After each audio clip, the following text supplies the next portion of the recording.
진실을 전하는 목소리는 이렇게 강하고 튼튼한가 봅니다. 네, 안녕하세요. 저 손경주 아들 손성배입니다. 제 아버지 손경주는 삼성반도체 화성사업장 내에 있는 화성사업장 내 협력업체 그리고 기흥사업장 내 협력업체 두 곳에서 관리소장으로 일을 했습니다. 첫 번째 회사는 메타테크입니다. 2003년 2월 23일 화성사업장 12-13 라인 PM사 메타테크에 입사하셔서 일하셨습니다. 이후에 2004년 11월 기가테크 관리소장으로 자리를 옮기셨고요. 2003년 2월 23일부터 돌아가신 2012년 8월 31일까지 횟수로 10년 동안 아버지는 삼성반도체 협력사 소속 노동자였습니다. 아버지는 기가테크 재직 중이던 2009년 5월 16일 급성 림프우성 백혈병 진단을 받았고 한 차례 골수 이식 후에 회복했다 해서 복직하셨다가 2012년 1월 6일 재발 확진을 받고 4월 27일 2차 골수 이식을 받으셨고요. 그리고 투병 중에 폐혈증 폐출혈로 2012년 8월 31일에 돌아가셨습니다. 이상 아버지 재직회사 재직기간 병명을 말씀드렸습니다. 지난해 12월에 반올림 조정위원회 참여를 논의하기 위해서 피해자와 유가족들이 한번 모이는 자리가 있었습니다. 그때 20여 명 되는 분들이 모였었는데 가족들이 이제 자기소개를 했습니다. 저는 어디서 일했고 지금 무슨 병을 앓고 있는 누구입니다. 저는 어디서 일했고 지금 무슨 병을 제 딸은 제 아들은 어디서 일했고 지금 무슨 병을 앓다가 사망한 누구 엄마 아빠입니다. 이렇게 자기소개했을 뿐인데 숙연해졌습니다. 우리는 모여서 자기소개하면 숙연해지는 그런 사람들입니다. 오늘은 누가 잘하나 실력을 겨루는 것도 아닌데 대회라는 이름이 붙은 피해자 증언대회에 나와서 불효막심한 제가 아버지 얘기를 합니다. 전 그냥 제가 기억하는 아버지 얘기하러 나왔습니다. 전 아버지께서 중환자실 가시는 새벽에 그날 병원에 잠깐 들렸다가 군대 선우님들 모임이 있어서 술 먹으러 갔습니다. 그리고 대낮이 다 돼서 일어났는데요. 전화기에는 어머니 부재중 전화 몇십 통 와 있고 고모 부재중 전화 와 있고 큰외삼촌 부재중 전화가 몇 통화 있었습니다.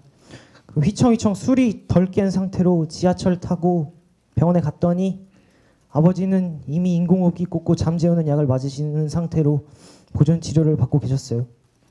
주치의 선생님이 아버지 폐에 전례 없이 빠른 속도로 균이 퍼졌다고 했습니다. 아버지는 그렇게 인공호흡기 꽂고 일주일 동안 있다가 돌아가셨습니다. 되게 절망적이었지만 첫날에 이제 주치의 선생님이 마음의 준비를 하라고 했어요. 근데 희망을 버리지 않고 있었습니다. 근데 딱 일주일 있다가 돌아가셨습니다. 왜 일주일 있다가 돌아가셨나 봤더니 태풍 볼라벤 때문이었습니다. 2012년 8월 마지막 주에 전국적으로 비바람이 많이 몰아쳤습니다. 그러다가 8월 30일 저녁 때 태풍 영향권에서 벗어나서 비가 그치고 맑아졌습니다. 그러니까 아버지는 태풍이 사라지기를 기다렸던 것 같습니다. 종은 오는 분들 비바람 부는데 우울하게 위험하게 오지 말라고 화창한 날을 기다리시면서 버티신 것 같습니다. 투병 중엔 참 많이 아프셨습니다. 2차 이식 후에 숙주 반응 때문에 입술 주변부터 입안 장까지 다 이제 헐어서 미음 삼키기도 힘들어 하셨는데 안 먹으면 죽는다고 미음 쌀알을 숟가락으로 짓이겨서 드셨고요. 한 번은 이제 묵인실 안에서 꿈속에 주무실 때 꿈속에서 소갈비대를 뜨셨나 봐요. 이렇게 주무시다가 두 손을 이렇게 올리고 이렇게 드시는 것처럼 이렇게 하시더라고요. 그렇게 이제 힘들게 버티면서 회복되기를 기다렸는데 갑자기 폐 바이러스가 퍼져서 돌아가셨습니다. 별다른 유언 없이 돌아가신 대신에 정말 많은 기록을 남기고 가셨습니다. 저희 가족은 가족 카페를 가지고 있습니다. 아버지는 가족여행 사진, 친척들 결혼식 같은 행사 사진, 그리고 아버지 하시고 싶으신 말씀, 편지 같은 것들을 다 모아놓으셨습니다. 이번에 확인해 보니까 그 카페는 2008년 5월 13일에 개설된 것이었습니다. 백혈병 확진 받기 딱 1년 전이었습니다. 발병하신 후에 아버지 자신이 왜 자기가 이렇게 아픈지 고민하시면서 자료를 모으셨던 것 같습니다.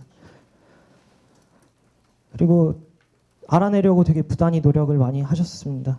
가족 카페에 숨쉬는 아름다운 공간 이제 괄호 열고 반도체 업무 이렇게 게시판을 만드셔서 관련 자료를 모으셨습니다. 그리고 자기가 이제 기필코 나와서 반올림에 이야기도 하고 반올림에 가서 허락받지도 않았는데 뭐 사무국장을 하겠다 막 이런 말씀을 하셨었어요. 그 회사에도 얘기해서 왜 사람들이 아픈지, 자기랑 같은 병명을 가진 사람들이 많이 있다는 걸 알고 나서요, 왜 사람들이 아픈지 밝혀보겠다고 하셨는데 결국 돌아가셨습니다. 저는 오늘 아버지 대신 왔습니다. 그래서 아버지가 살아계셨다면 무슨 얘기를 할까 고민하면서 준비했는데요. 아까 말씀드린 것처럼 아버지는 두 협력업체의 관리소장이셨습니다. 2003년 2월 23일부터 2004년 10월까지는 메타테크에서 근무하셨고 그 12, 13 라인을 관장하는 그 협력사였습니다. 그 12라인은 삼성이 신규 프로젝트로 진행했던 이제 아버지 일기에서 얻어낸 정보인데요. 신규 프로젝트로 진행했던 300mm 웨이퍼 가공 신규 라인으로 대내외적으로 관심이 높았던 사업이라고 합니다. 아버지 일기를 그냥 이제 조금 읽어보겠습니다. 먼저 환경안전 문제에 대한 아버지 기록입니다. 문어체로 읽겠습니다. 환경은 기존 라인에 비해 좋다고 했지만 셋업하는 인력들 대부분 화공약품과 그 노출되는 가스가 있는지 모르고 셋업을 진행했다. 12라인 초기 셋업 시 PM 품질 향상을 위해 협력사 대표는 물론 관리소장이 8시간 이상 매일 상주하면서 관리했고, 관리소장은 근무 중에 대부분을 관리 측면에서 라인 내 현장을 상주하거나 패트롤했다. 2003년부터 2004년 10월까지 연이어 2년간 신규 인력 채용 면접과 기술 인력 교육부터 현장 안전 지도 및 스킬업을 위해 노력했다. 이후 2004년 11월 1일자로 메타테크에서 기가테크로 자리를 옮겼다.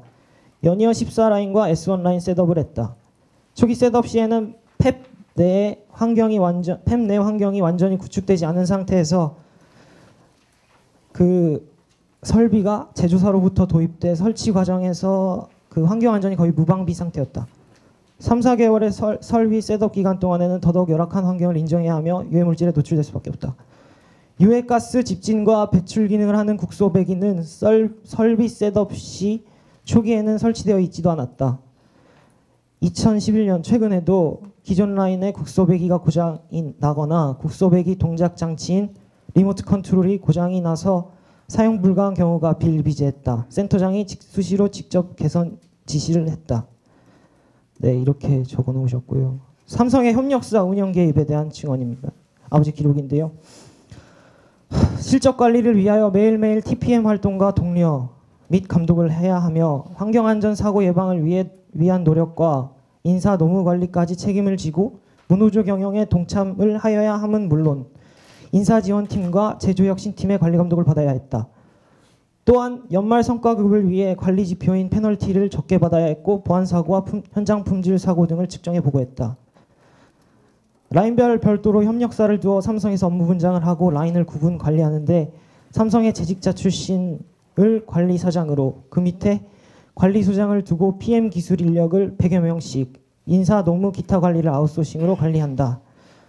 라인 내에는 서브 클린룸이라 하여 이게 용어들을 잘 모르겠던데 읽겠습니다. 클린룸이라 하여 설비에서 나온 부품을 자체 세정하기 위한 유기세정제와 소스 헤드를 분리하고 조립한다. 또한 CMP 공정의 패드와 헤드를 세정한다. 뭐 이런 내용이 있었습니다. 설비 유지 보수는 삼성의 현업 직원과 대부분 같이 수행하다가 노동부에서 문제를 제기하자 업무 영역을 엄격히 구분하려고 노력은 하였으나 실질적으로 잘 이루어지지 않았다. 협력사 직원은 오직 협력사 대표이사의 법인 사업제를 통해 협력사 직원에게 급여를 전달하는 역할만 한다.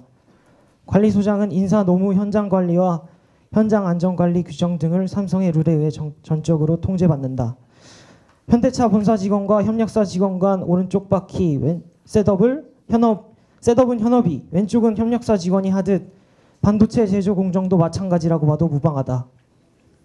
협력사 직원들의 인건비는 현업의 기료비에서 소모품 비용으로 처리하는 등 대기업의 부당한 행위는 여러 가지가 있다. 제가 이런 일기를 진작에 보고 아버지께 여쭤봤어야 했는데 그러지 못했습니다. 왜냐하면 아버지가 다 나으실 줄 알았거든요. 그리고 여쭤보면 스트레스 받으시고 투병에 방해가 될까 봐 안 여쭤봤습니다. 그 진작에 여쭤봤어야 한다는 그 아쉬움과 후회가 너무 큽니다. 2003년 초창기에는 채용까지도 간섭을 했다. 채용 대상 인원 신원 조회 등도 삼성에서 했다. 최근에는 개인정보보호법에 의해 없어진 내용이지만 채용 시에 문호조를 우선으로 지역과 성향 등을 보고 채용하도록 수시로 인사팀과 동반성장팀에서 푸시를 하기도 했다. 그리고 아버지께서는 황유미 누나 일도 알고 계셨습니다. 그 일기에는 다음과 같이 적혀 있었습니다. 2007년부터 인사지원팀에서 고 황유미 씨 건으로 협력사 소장 간담회를 정기적으로 추진하면서 대책 마련을 했고 숨기기에 급급했다. 이렇게 써 있었습니다. 유해 물질이 없다고 매스컴에서 발표하는 삼성반도체 권오현 부회장을 보고 울분을 삭히기도 하였다는 이야기도 적혀 있었습니다. 아버지는 제게 짐덩어리입니다. 왜냐면요, 엄청나게 많은 숙제를 남겨놓고 혼자 항아리에 납골함에 들어가셨습니다. 아버지는 돌아가시기 전에 어머니와 제게 이종란 농사님, 공유정호 선생님 번호를 알려주셨습니다. 그리고 만약 아버지가 자신이 잘못되면 연락을 하라고 하셨습니다. 카페 게시글에는 산재 신청 절차에 대해서도 옮겨놓으셨습니다. 근데 왜 잘못되면 연락을 해보라고 하셨을까요? 살아계실 때 산재 신청을 하라고 안 하셨을까요? 그건 제가 넘겨 판단해 본 결과로 아무래도 그 회사와의 의리였던 것 같습니다.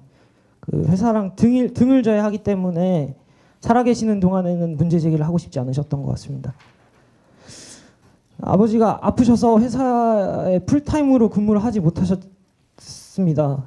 그럼에도 불구하고 그 기가텍 사장님은 임금을 챙겨주셨습니다. 그 어머니, 저 그리고 제 동생을 책임져야 한다는 그 가장의 역할 때문에 산재 신청하자고 이제 반올림에 연락하자고 말씀하지 않으셨던 것 같습니다. 아버지는 결국 잘못되셨고 덮어두고 가기엔 너무나도 상세한 기록을 남겨놓고 가셨습니다.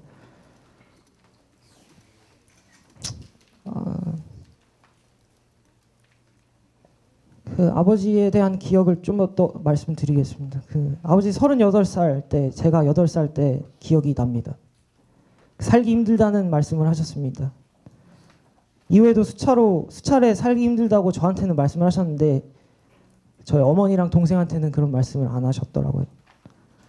근데 2009년 처음 발병하신 후에 이식 받으시고 쉬실 때 일입니다.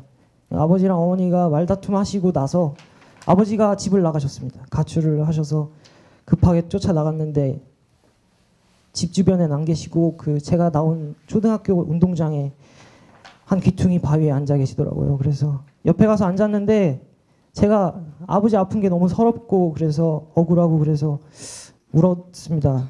그랬더니 아버지도 우시더라고요. 그래서 다 큰 남자 둘이 막 껴안고 울었습니다. 근데 그때 아버지가 하시는 말씀이 엄마랑 제 동생 그 남동생 앞에서는 울지 마라.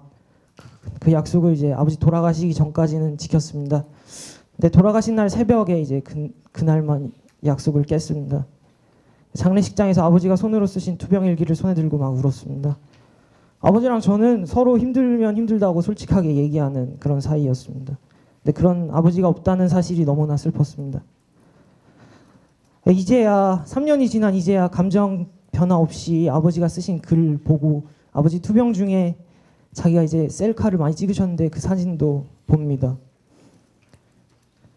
그런데 이 문제들을 아버지 기록과는 정반대로 삼성과 근로복지공단은 보고 있습니다. 아버지를 거짓말쟁이로만 만들고 있어요.